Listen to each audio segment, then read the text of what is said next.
अमोल सांगानी, राळेगाव, यवतमाळ।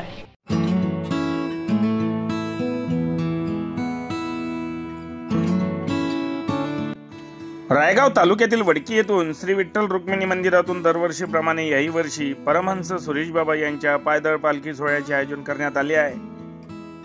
या पायदळ पालखीचे हे 8वे वर्ष असून सर्व धर्म समभावाचे प्रतीक असलेल्या श्री संत परमहंस सुरेश बाबा यांची पायदळ पालखी दिनांक 31 डिसेंबर रोजी सायंकाळी गावातील प्रभाकरराव सलाम यांच्याकडे मुक्कामी होती।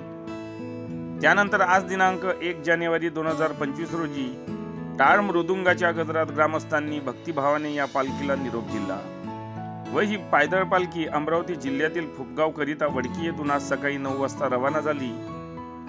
या दिंडीचे नेतृत्व भजन प्रमुख विठ्ठलराव बोरसरे यांनी केले होते, तर पालखी संयोजक दिलीप राजूरकर, अध्यक्ष गोपाल बोरसरे, उपाध्यक्ष प्रभाकरराव सलाम, सचिव अमोल बोरसरे, सहसचिव गजानन सोयाम, कोषागार यादवराव भगत, सहकोषागार भीमरावजी सलाम हे होते। हा पायदळ पालखी सोहळा वडकी येथून समोर वाडोना बाजार, रायगाव, कळंब, मिटनापूर, बाबुळगाव, राणी अमरावती, नांदगाव, खांडेश्वर, बेलोरा या मार्गाने प्रस्थान करत दिनांक 8 जानेवारी रोजी अमरावती जिल्ह्यातील श्री परमहंस सच्चिदानंद सुरेश बाबा फुपगाव येथे या पालखी सोहळ्याची सांगता करण्यात येणार आहे। यावेळी ग्रामस्थांनी भक्तिभावपूर्ण वातावरणात या पालखी सोहळ्याला निरोप दिला। रामकृष्ण हरी। सच्चिदानंद सुरेश बाबा फुपगाव क्षेत्र आणि सच्चिदानंद सुरेश बाबांची पालखी आज कमीत कमी 7 ते 8 वर्ष होत आहे।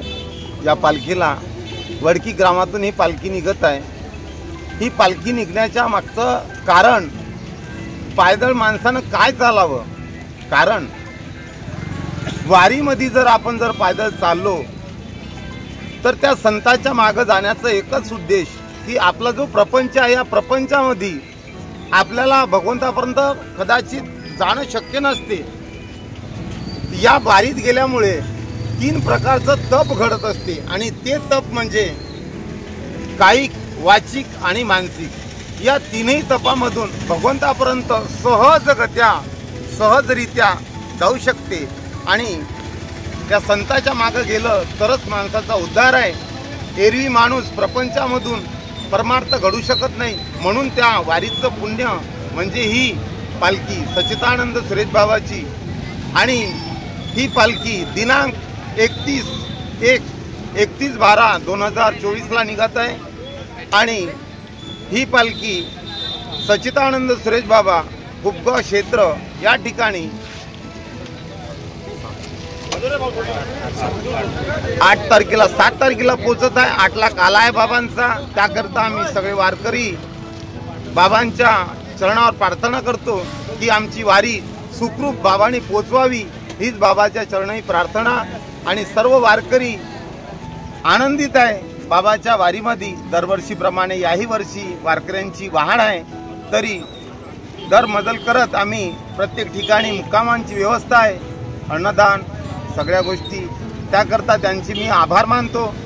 आणि वारीला पण आम्ही तुमच्याकडून शुभेच्छा। किती जण आहे तुम्ही, या महिला पुरुष तुम्ही किती जण आहे या पालखीमध्ये पायदळ? या पालखीमध्ये कमीत कमी पुरुष मंडळी 50 ते 60 आहे। अच्छा, समोरून कोणी अजून तुमच्या पालखीसोबत राहणार आहे का? मी तर ते किती किलोमीटरचं अंतर तुम्ही पार करता? कमीत कमी 10 ते 15 ते 20 पर्यंत आमचा मुक्काम असतो रोज? हा, रोज तुम्ही 10 ते 15 किलोमीटरचं अंतर पार करता? हो। अच्छा, म्हणजे पूर्ण किती किलोमीटर येते तुम्हाला? कमीत कमी 250 किलोमीटर। आपण महाराज काय सांगणार? सच्चिदानंद सुरेश बाबा फुपगाव हे वारी आपली 2018 पासून निघालेली आहे। त्या वक्ती आम्ही 36 जण गेलो होतो। आज म्हणलं तर कमी 50-60-70 लोकांच्या काठी आहे। आज तुम्ही इथून भक्तगण सगळं पूर्ण स्टाफ आहे आमचा, पूर्ण स्टाफ प्रत्येक ठिकाणी जेवण दुपार आणि संध्याकाळ याबद्दल व्यवस्थित पार पडत आहे। एका लाईनीमध्ये जाणे सगळं सकाळ काकडा हरिपाठ व्यवस्थित चालू आहे। तुमची जेवणा खावण्याची व्यवस्था 8 दिवसाची? 8 दिवसाची व्यवस्था आमची, जिथं दुपारचा मुक्काम आहे त्या ठिकाणी दुपारी जेवण होते आणि संध्याकाळचा मुक्काम संध्याकाळी जेवणाची व्यवस्था। आम्ही जात नाही तो आमचं बरोबर जेवणाची व्यवस्था राहतात।